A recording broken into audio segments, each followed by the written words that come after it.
No, Doctor.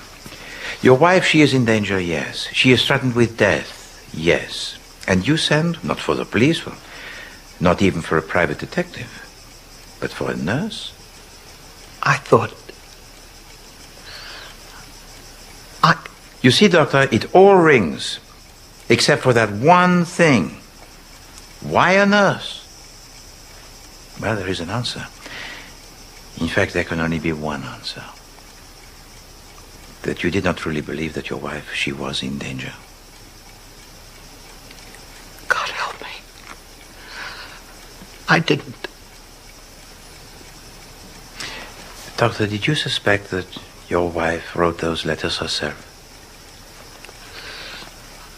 I thought that maybe worrying and brooding over the past might have possibly affected her mind. I thought that she might have somehow written those letters to herself without being conscious of having done so. That is possible, isn't it?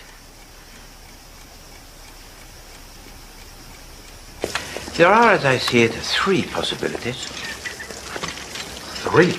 Well, solution number one, and the simplest. William Bosner, the young, unstable brother of the first husband of Madame Leidner, still seeks the vengeance. First he threatens her, and then he carries out his threats.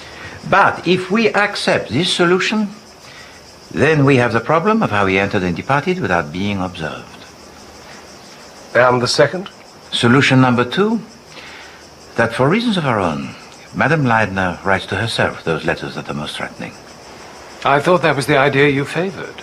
But if this was true, then the letters, they have nothing to do with the murder. But now we come to solution number three. And to my mind, the most interesting. I suggest the letters, they are genuine. That they are written by William Bosner, the young brother-in-law of Madame Leidner, and that actually he is one of the staff of the expedition. Excuse me.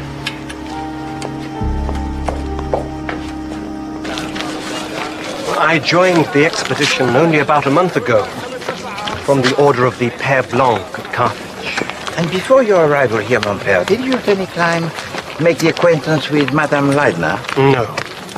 I'd never seen the lady until I met her here. The other day, Captain Hastings saw you talk to a man outside, and yet previously, this very same man, he'd been seen trying to peer in at one of the windows. It looked to me as if he was hanging around the place deliberately. That's what I thought. I asked him what he was doing and told him to go away.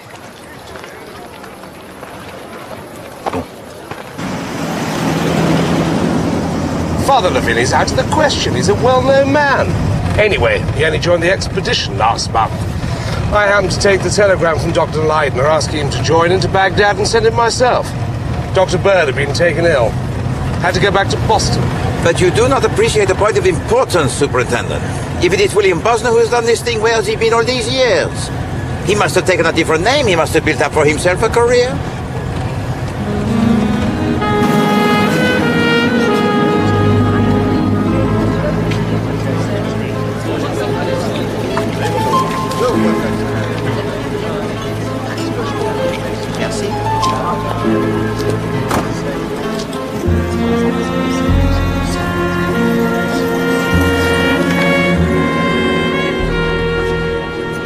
Countess Rosakov?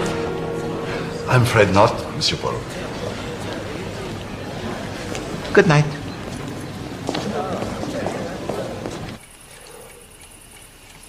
I didn't even know Mrs. Leidner had been married before. Oh, yes. American. Went to the bad during the war. I just wonder what's going to happen to the expedition now. It's very much Leidner's show. I'm sorry to interrupt. Have either of you seen Miss Johnson? She wasn't at dinner. She's not in her room either. You don't think she's made off with the family silver, do you? No, of course not. I just...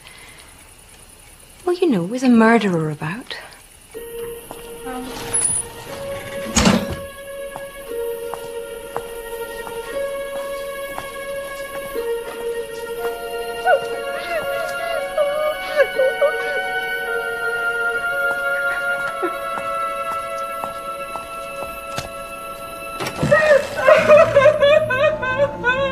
What's all this?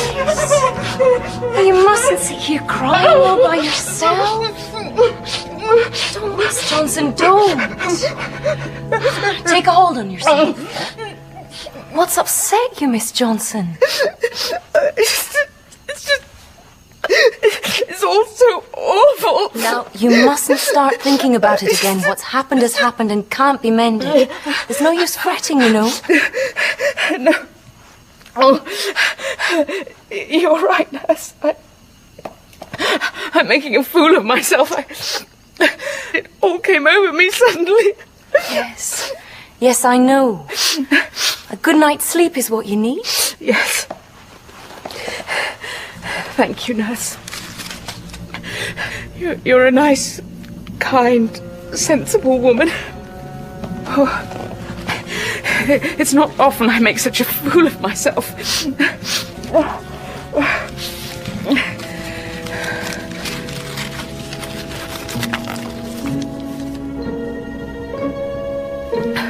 She was never a nice woman. That to me.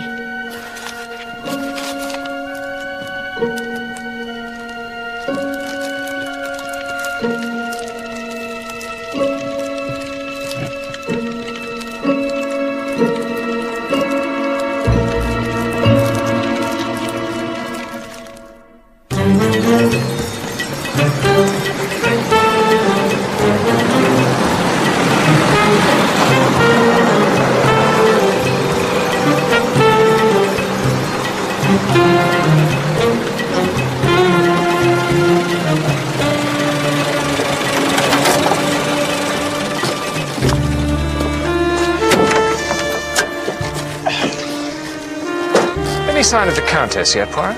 No. And to tell you the truth, Hastings, I begin to fear for her safety. First there was a telegram stressing her need of help most urgently, then her absence from the hotel at my arrival, and now the continuing lack of any sort of communication from her. Yes, I see what you mean. Bonjour, Mademoiselle Maitland. Bonjour, distinguished Belgian tech. You see, Hastings? People begin to remember that I am not French. It is good of you to come, ma sœur. It is most interesting and important, this news of Mademoiselle Johnson. Asseyez-vous, s'il vous plaît.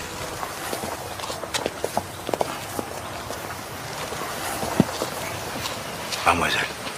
She must have murdered Mrs. Leidner. Why else would she burn that paper? The writing was exactly like the rest of the anonymous letters. Yes, no slattern, but order and method. There is first a great deal that you have to tell me. Now, I could not ask you at Tel Yarimjab, but the good Dr. Leidner, he worshipped his wife. And he is sure that everybody else felt exactly the same towards her. But in my opinion, that would not be human nature. No. It is necessary for us to discuss Madame Leidner with, how do you say, the gloves removed. So, who was there on the expedition who did not like Madame Leidner? Oh. Well, it's only my opinion. Naturellement. Well, in my opinion, little Mrs. Mercado really hated her. And Monsieur Mercado? Well, he was a bit soft on her, if anything. Mrs. Leidner had a nice, kind way of being interested in people. It rather went to Mr. Mercado's head, I fancy. Mrs. Mercado wouldn't have been too pleased about that.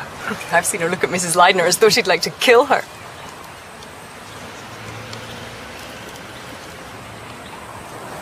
Oh. I didn't mean to say. I mean, she... No. I understand. What about Monsieur Carey? Well, he was always very stiff with her. And her with him. Perhaps he was jealous like Mr.